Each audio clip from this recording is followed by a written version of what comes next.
Welcome to the first episode of Check It Out, What's New at Your Library. I'm Matt Williams, Librarian 1 at Pike Road Branch Library and Pine Level Branch Library. And I'm Taylor Barth, Librarian 1 at the Hampstead Branch Library.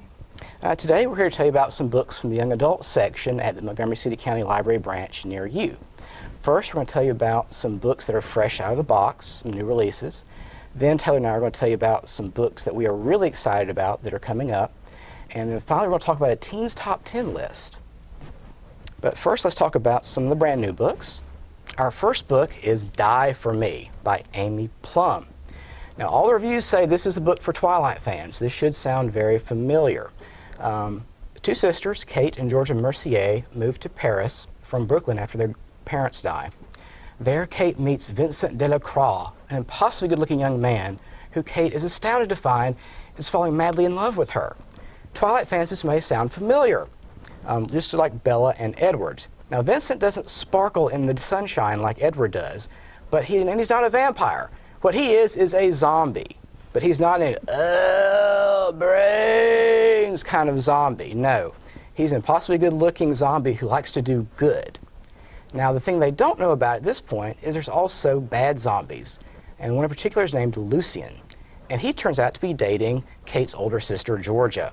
Now, the bad thing about having good-looking zombies is you never know which one's evil and which one's good until you're deeply in a committed relationship, and it's way too late to do anything about it.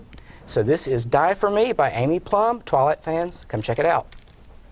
Our next book is What Happened to Goodbye by Sarah Dessen. She's pretty popular with the teenage girls.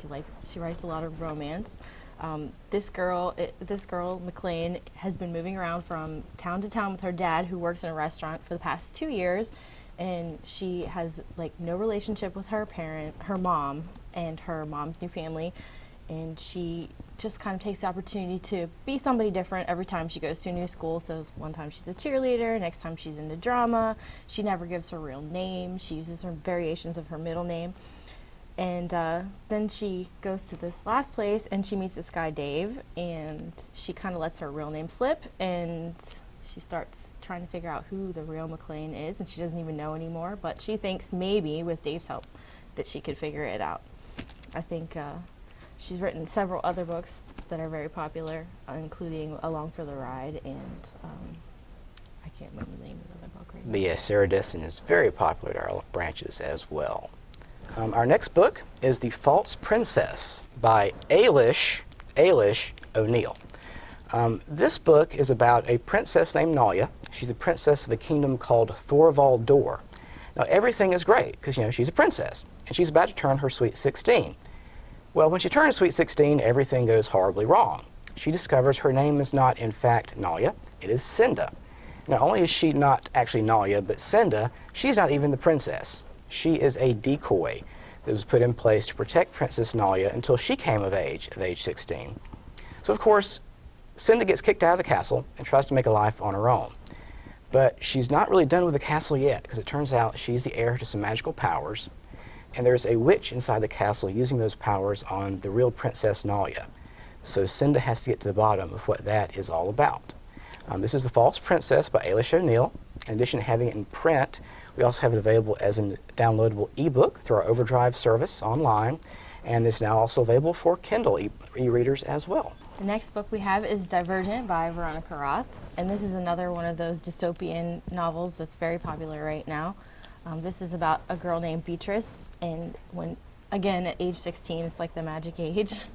She has to choose which of 5 factions she wants to live in, and her choice requires her to choose between being with her family or being who she really is. And the decision that she makes surprises everybody.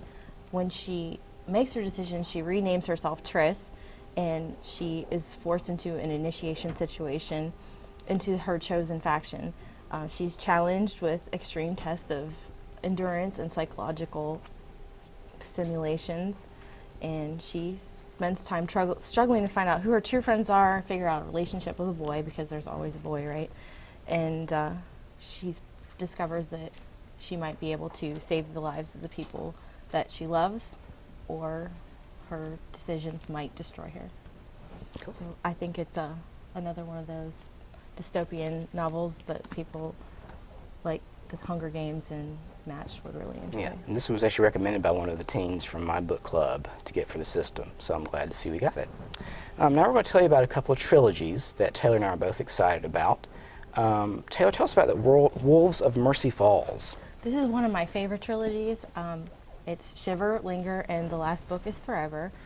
This book is about people who are sometimes wolves and sometimes people, but it's not your typical werewolf story. It's more about love and family and really close friendships. The main character, Grace, has a very unusual attachment to this wolf with yellow eyes, and Sam, the boy, is sometimes the wolf and sometimes he's a young guy that works at a bookstore. But it really doesn't matter to Grace who Sam is. She just knows that they are supposed to be together. There are many obstacles and a lot of secrets to keep them apart, but they have to figure out a way, if it's even possible, to be together. Shiver and Linger are both available now, and Forever is coming soon. Right. Well, the trilogy I'm very excited about. Likewise, book 1 and 2 are out. Book 3 will be out very shortly, probably by the time this airs. This is called the Maze Runner Trilogy, and book 2 is The Scorch Trials, both by James Dashner. Now, this trilogy, I don't know if you've read it or not, but it is extremely exciting. It is one of those books where you want to cover up the next page with your hands so you don't accidentally spoil yourself on what's coming up even on the next page. Forget what's at the end of the book, and you shouldn't be reading the end of the book first anyway. But don't even look at the next page first because you get spoiled. These books are about a boy named Thomas, and he is deposited in this habitat called the Glade. The Glade is in the middle of a maze. Outside in the maze are these grotesque monsters called grievers, and they just like to kill the boys who live in the Glade. So of course the boys stay inside the Glade. And at night the maze walls close, and so the grievers can't get to them. And so everything's fine until one day when one single girl named Teresa is put into the maze with a message that it's all about to come to an end. And sure enough, a few nights later, the maze walls don't close and the grievers start coming in. And so the boys have a choice of either staying in the Glade and getting picked off one by one, or they can try to find their way out of the maze. But the big question is, even if they find the way out of the maze, is life outside it going to be any better at all? This is a thrilling trilogy. It was also recommended by one of my teen book club members at the Pike Road Branch Library, and I'm very glad that he did recommend it. The book, The Death Cure, is the final book in the trilogy, and we are very excited. We'll be reading that for the book club as well. Now that we've talked about those, I want to say I'm a little disappointed that the Scorch Trials did not make it onto the Young Adult Library Service Association's Teens Top 10 nominee list this year. But there are lots of good books on the list that we have in the library. But first, Taylor, tell us a little bit about the Teens Top 10 list and how that comes about. The Teens Top 10 list is my go-to list for choosing books to read over the summer months.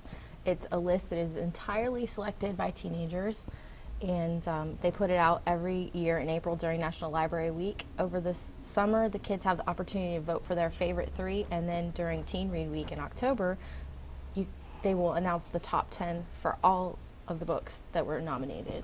Okay, and you've read several. Tell us about a couple of them. Crescendo is the second book in a series by Becca Fitzpatrick. The first book was Hush Hush. I really like this series, and there's going to be a third book, which I'm also really excited about. This picks up where Hush Hush left off, and Patch is a fallen angel turned guardian angel, and he is now Nora's guardian angel. And this kind of causes a problem because they have a little bit of a romantic involvement. He sort of starts disappearing, and he's spending a lot of time with her arch rival, Marcy, and Nora's kind of mad about the whole thing.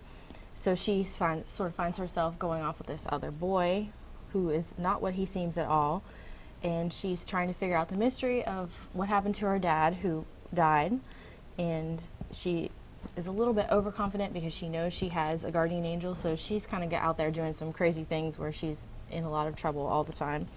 If you liked Hush Hush, you will definitely enjoy this book, and you can look forward to Silence coming soon. Next we have Matched. This is often compared to The Giver by Lois Lowry, and it's also recommended by people that like the Mortal Instruments series. It's about a girl named Cassia Reynolds, and she lives in a perfect society, and it is called The Society.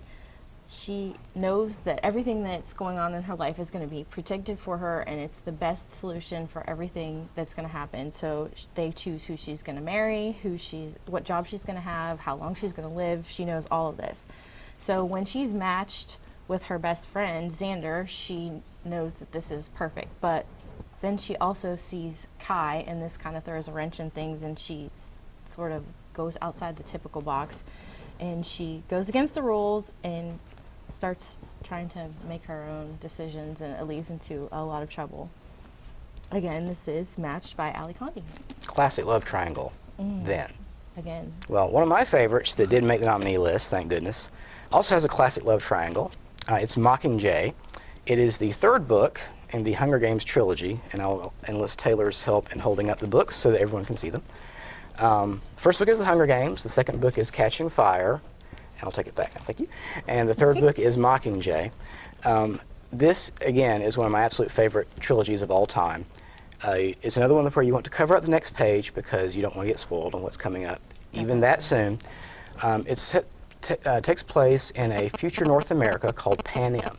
At some point in the past, before the book starts, there were 13 districts and the capital that ruled over all of them. Well, District 13 rebelled at some point, and the capital crushed them with a nuclear assault, and District 13 was wiped out. But in order to punish the remaining districts, every year, one boy and one girl from each district must fight to the death in a tournament called the Hunger Games, which is televised on live on their networks there in Pan Am. Our hero is Katniss Everdeen. She takes the place of her little sister Prim in the first book and goes and fights in the Hunger Games for her. The big question is, does the young man in the book, Peeta Mellark, who's the boy from her district, District 12, he claims to be in love with her.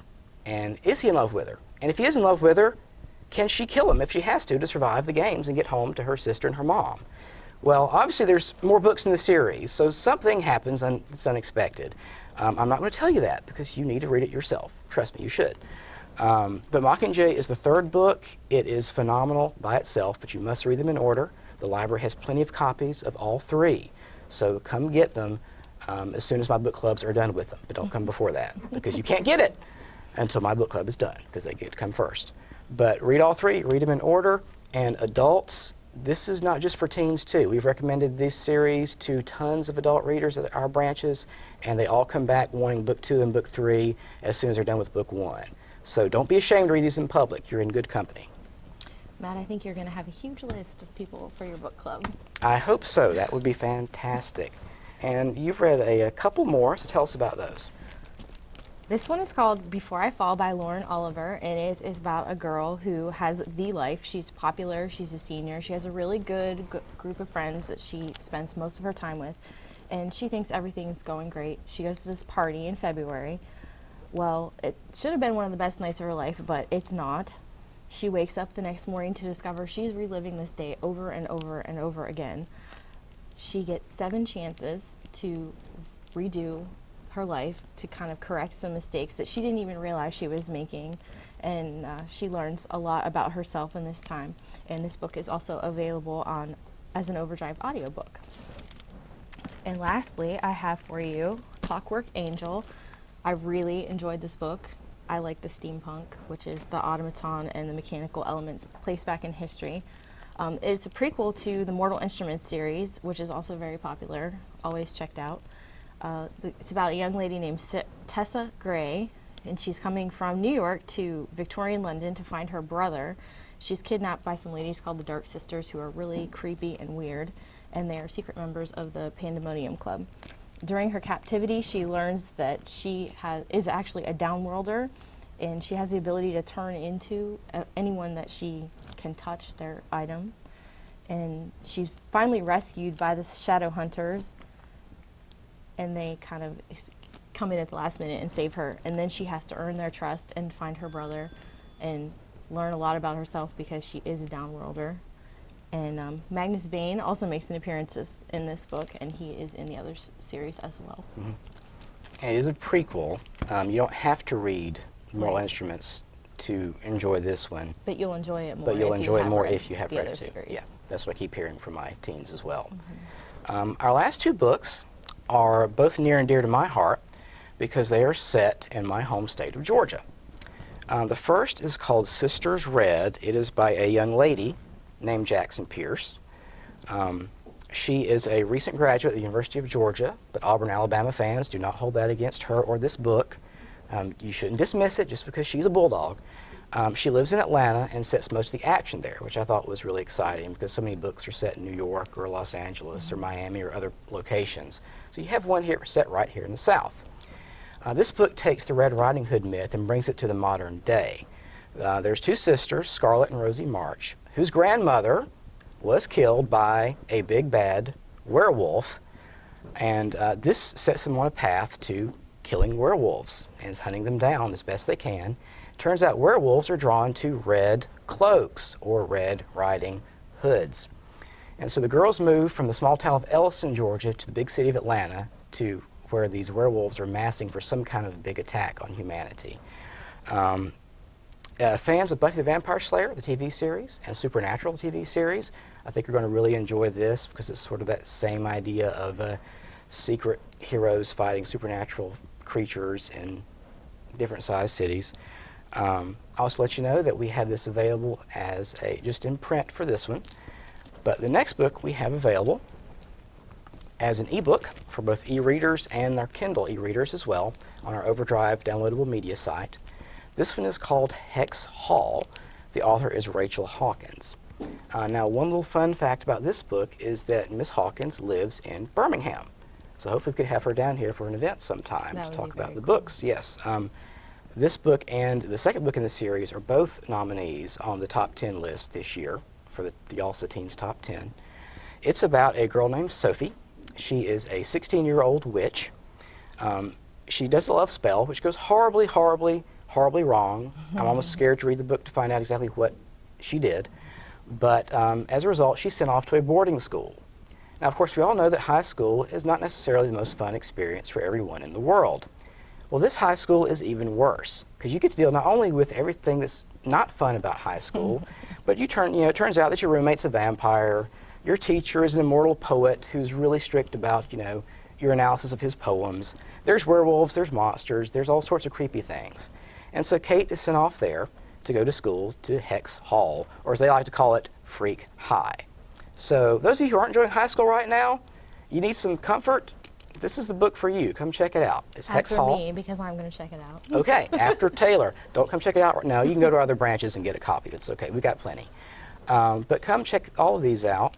As I said, this one is available as an ebook and also available now for the Kindle through our Overdrive downloadable media service. And we want to keep stressing that. Check out our Overdrive downloadable media service. You'll find ebooks, audiobooks, videos, and music that you can download and play at home, and it is fantastic service. And don't be intimidated. If you're not sure how to do it, just come in and ask us, and we'll be happy to help. And that's pretty much what we have for you today. Just want to again thank you for your time. Let you know that, again, most of the best science fiction and fantasy right now is being published for the teen market. So even if you're a grown-up and you're embarrassed to go into the section, just have us put a book on hold for you. We'll pull it ourselves, and you can just come check it out at the desk, and we'll even see you browsing in that section. But all you have to do to enjoy these books is enjoy compelling characters and engaging plots. And you can always say that you're reading it first before you allow your child to read it. Very true. I get that a lot. Very true. But again, thanks for joining us, and I hope you enjoyed this episode of Check It Out, What's New at Your Library.